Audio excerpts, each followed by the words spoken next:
हिंद साथियों, आज के इस वीडियो में हम बात करेंगे रीजनिंग के कुछ महत्वपूर्ण प्रश्न जो आप सभी के लिए इम्पोर्टेंट है।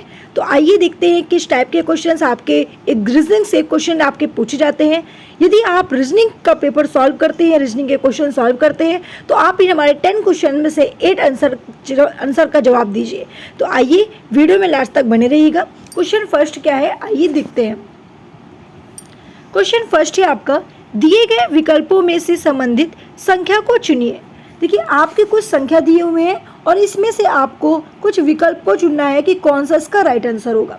अब बहुत ध्यान से आप समझिएगा। यहाँ पर देखिए 8, 5, 12 दिया हुआ है, तो यहाँ पे आप देख पा रहे हैं कि ये सम संख्या है। अगर हमें किसी से डिवाइड कर दे, ऐसी संख्या को लो जो दोनों से हो जाए, तो हमने कह दिया चलो भाई 3 को ले लो। तो 3 से जब आपने डिवाइड किया तो कितना आया आपका, आप कहोगे मैम 6 आया, 3 चौक 18। यहाँ पे जब 3 से डिवाइड किया तो 3 चौक 12, यहाँ पे कितना आया, 4 आया। तो यहाँ पर देखा गया कि 6 को अगर हम -1 करते हैं तो 5 आ गया, 4 को -1 करते हैं तो यहाँ पे कितना आ जाएगा, 3 आ जाएगा। तो इसका राइट आंसर क्या होना चाहिए, तो आपको बताना है मैम ऑप्शन सी 3 बिल्कुल करेक्ट आंसर है। तो इसका मतलब कि इसका राइट आंसर क्या होगा, ऑप्शन सी होगा 3। ठीक है, चलिए सेकंड क्वेश्चन पे आते हैं। क्वेश्चन आपके लिए है, आप सभी को आंसर देना है। आपका टाइम यहीं से स्टार्ट होता है, अब आपका टाइम होता है खत्म और हम अपने टाइम पे आते हैं। देखिए सेकंड क्वेश्चन में भी यही क्वेश्चन दिया है कि लुप्त संख्या को ज्ञात करना है। अब लुप्त संख्या आप कैसे ज्ञात करेंगे, बहुत ध्यान से देखिएगा। यहाँ पे देखिए सबसे पहले हम कुछ कॉमन संख्या देख पा रहे हैं, सब में डिफरेंट डिजिट दी हुई है। अब ऐसा क्या करें जिससे कि हमारा आंसर आ जाए। तो देखिए यहाँ पर 3 और 11 दिया है। अब हमको सबसे पहले हम डिफरेंट देखते हैं। 3 से 11 तक के डिफरेंट में आपका कितना डिफरेंट आ रहा है, 8 आ रहा है। 11 से 38 तक के डिफरेंट में देखा तो यहाँ पे क्या आ रहा है, 27 आ रहा है। फिर 38 से 102 में देखा तो हमें पता चल रहा है कि 64 आ रहा है। और 102 से फिर यहाँ पे ऐसी कौन से डिजिट ले लें कि यहाँ पर इतना आ जाए। ठीक है, अब देखिए बहुत ध्यान से समझिएगा। तो ऐसा कौन सा संख्या यहाँ पे आपको लेना है, तो आप कहोगे कि यहाँ पे ले लिया जाए, क्या ले लिया जाए भाई, जल्दी से बताइए।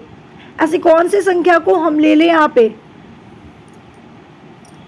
तो देखिए यहाँ पर आपको क्या लेना है ये आप सोचिए। और जो संख्या यहाँ पर आप लेंगे, ठीक है, उसका डिफरेंट यहाँ पे आना चाहिए 125। अब आप इसे करके चेक कर लीजिएगा। फिर उसके बाद जब यहाँ से और यहाँ का करेंगे तो आपका कितना आ रहा है आप मुझे कमेंट करके बताइएगा। ठीक है, तो 125 के बाद 216 का अंतर यहाँ पे आएगा। आप कौन सा डिजिट लेंगे आप इसको चेक करिएगा। उसके बाद आपको यहाँ पे करना क्या है, देखिए ये 8, 27, यहाँ पे क्या बना 64, 125, 216। तो आपको कुछ याद आ रहा होगा, आपने पढ़ा होगा क्यूब, है ना, मतलब 2 का क्यूब ये है, 3 का क्यूब ये है, 4 का क्यूब ये है, 5 का क्यूब ये है और 6 का क्यूब ये है।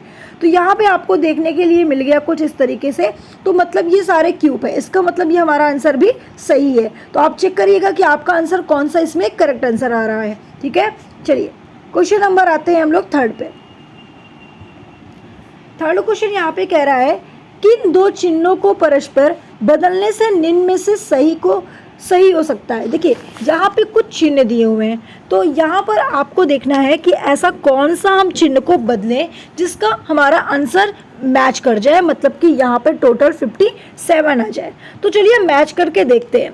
तो हम सबसे पहले प्लस को करते हैं भाई, क्या करते हैं, देखिए यहाँ पे ध्यान से समझिएगा।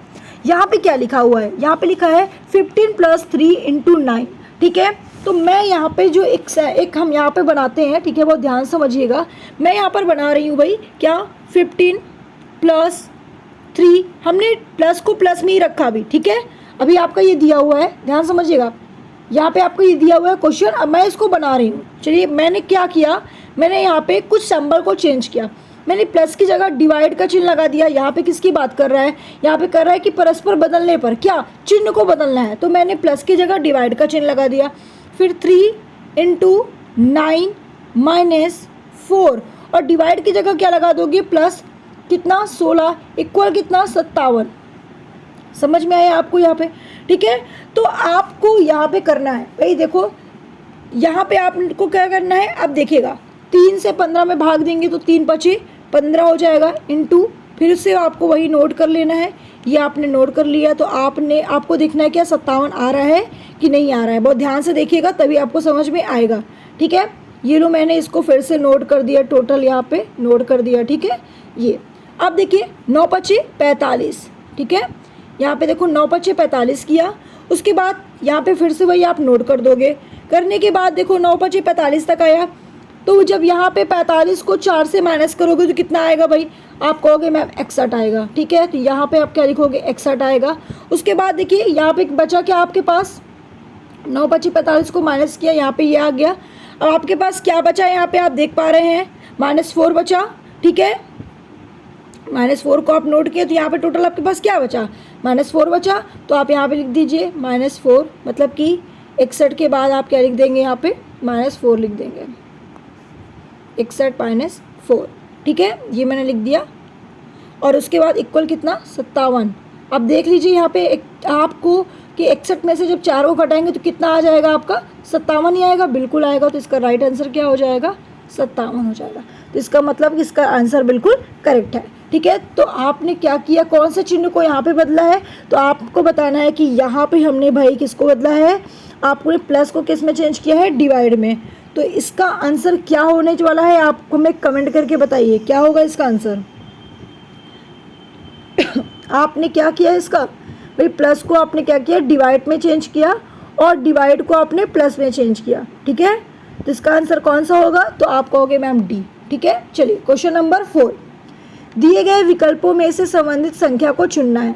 अब यहाँ पे कुछ संख्या दिए हैं और आपको चुनना है कि इसका आंसर क्या होगा। क्या हम आपके लिए क्वेश्चन को छोड़ दें, आपके लिए क्वेश्चन को छोड़ दिया जा रहा है। आप इसे सॉल्व करके बताइएगा कि इसका राइट आंसर क्या होगा। जल्दी से सॉल्व करिए। सभी का सॉल्व हो गया तो कमेंट करके बताइएगा, नहीं आया तो भी आप हमें कमेंट करके जरूर बताइएगा। नेक्स्ट क्वेश्चन है 5, क्रोध जैसे रोज से संबंधित है तो नमी किससे संबंधित है। तो आपका राइट आंसर होना चाहिए भाई, क्रोध अगर रोज से संबंधित है तो नमी आपका संबंधित है किससे, बौछार से। तो इसका राइट आंसर होगा ऑप्शन डी। नेक्स्ट क्वेश्चन, दिए गए विकल्पों में से संबंधित संख्या को चुनिए। अब देखिए यहाँ पर कुछ विकल्प दिए हैं, इसको ध्यान से समझिएगा। बहुत ही इंपॉर्टेंट क्वेश्चन है आपका और बहुत ही इजी और आसान क्वेश्चन है। ठीक है, देखिए अब आपको क्या समझना है, यहाँ पे क्वेश्चन को क्या समझना है। यहाँ पे जो आपका दिया हुआ है, हम देख पा रहे हैं कि यहाँ पे हम 3 को 3 से अगर इंटू करते हैं तो 3 3 9 होता है, 9 होता है। और अगर हम -1 करते हैं तो कितना आता है, 10। अगर हम 10 को इंटू 3 करते हैं तो कितना आता है, 10 3 30। और अगर -1 करते हैं तो कितना आता है, यहाँ पे कितना आएगा भाई, जल्दी से बता दीजिए। सॉरी, प्लस करेंगे कि माइनस, क्या करेंगे, प्लस करेंगे, है ना। हाँ, मैंने माइनस का लगा दिया, 9 1 10 होगा। तो भाई यहाँ पे क्या हो जाएगा 31। ठीक है, उसके बाद आपने देखा 31 में आपने 3 से गुणा किया तो कितना आएगा आपका, तो आप कहोगे मैम 94 आएगा। अगर हम इनसे गुणा करते हैं तो 3 एकम कितना आएगा, 94 कि 93। ठीक है, कितना आएगा भाई जल्दी बताइए, 3 एकम 3, 3 3 9, 93 आएगा। ठीक है, 1 मिनट, 93 आएगा, 93 कर दीजिए। और प्लस आपने 1 किया तो कितना आ गया, 94। तो इसका मतलब बिल्कुल करेक्ट आंसर है इसका, है ना, बिल्कुल करेक्ट है आंसर। और वहीं पर आपने 94 को जब 3 से मल्टीप्लाई किया तो यहाँ पर आपने देखा कि 283 आ रहा है। ठीक है, मतलब कि 282 आएगा मल्टीप्लाई करने पर, और प्लस जोड़ेंगे तो 1 कितना हो जाएगा यहाँ पे, तो आपको बताना है 283। तो इसका मतलब कि बिल्कुल करेक्ट है। इसका आंसर क्या होना चाहिए, यहाँ पे 283 होना चाहिए। तो इसका राइट आंसर आपको दिख गया कि इसका राइट आंसर क्या होना चाहिए, ऑप्शन सी।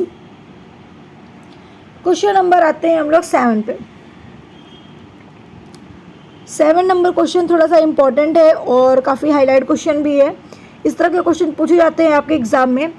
उस समुच्चय का चयन कीजिए जिसमें शाखाएं उसी तरह आपस से संबंधित हैं जिस प्रकार शाखाएं नीचे दिए गए हुए समुच्चय से संबंधित है। तो आपको अपनी गैसिंग लगानी है। मैंने आपको कुछ क्वेश्चंस बताया, कुछ आपके लिए छोड़ा, क्योंकि आपको ही प्रैक्टिस करनी है। ठीक है, तो आप हमें कमेंट करके जल्दी से इन सभी का आंसर बता दीजिए। आपके लिए मैंने क्वेश्चन को छोड़ा है। ठीक है, इसका आंसर क्या होगा आप सभी लोग हमें कमेंट करिए। कि 9, 35 एंड 16 यहाँ पर दिया हुआ है। जिस तरीके से ये समुच्चय से संबंधित हैं उसी तरीके से इसमें से एक कोई संबंधित है, और कैसे संबंधित है ये हमें थोड़ा सा बताइएगा, जल्दी से कमेंट करिएगा, ठीक है। जितने भी स्टूडेंट इस क्वेश्चन को सॉल्व कर लेंगे भाई वो तुरंत मैसेज करेंगे हमें। नेक्स्ट क्वेश्चन पे आते हैं हम लोग। नेक्स्ट क्वेश्चन आपका क्या कह रहा है, दिए गए विकल्पों से संबंधित संख्या को चुनिए। तो भाई दिए गए विकल्पों से संबंधित संख्या को जब चुनेंगे तो यहाँ पर हमें देखना है कि जिस तरीके से 62 145 पे है उसी तरीके से यहाँ ऐसी कौन सी संख्या रख दें जो बराबर आ जाए। इसका आंसर क्या हो सकता है, जल्दी से कमेंट करिए सब लोग। देखिए अब थोड़ा ध्यान से समझिएगा, यहाँ पे आपको कुछ समझ में नहीं आ रहा होगा, लेकिन ऐसे करिए। यहाँ पे 62 दिया है, अगर 2 जोड़ेंगे तो ये 8 का स्क्वायर बन जाएगा, 8 × 8 = 64। तो इसका मतलब कि 8 का स्क्वायर कितना होता है, 64 होता है, और -2 करेंगे तो कितना आ जाएगा, 62 आ जाएगा, ठीक। उसी तरीके से 145 दिया हुआ है, तो ऐसा कौन सा हम यहाँ पे ले, ठीक है, कि यहाँ पर हमें माइनस और प्लस करने में आ जाए। आपको थोड़ा सा सोचना होगा, ठीक है। तो आप कहोगे मैम कि यहाँ पे आप ले लीजिए क्या, 12 ले ले, 12 12 अम्मा कितना होता है, 144 होता है। तो 144 में आपने क्या किया, प्लस किया 1, तो कितना आया, 145 आया, ठीक है। अब उसी तरीके से हम मान के चलते हैं, चलो हम ये वाला लेते हैं 119 वाले को। 119 को जब हम लेते हैं तो 15 का मत लीजिए, 11 का ले लीजिए।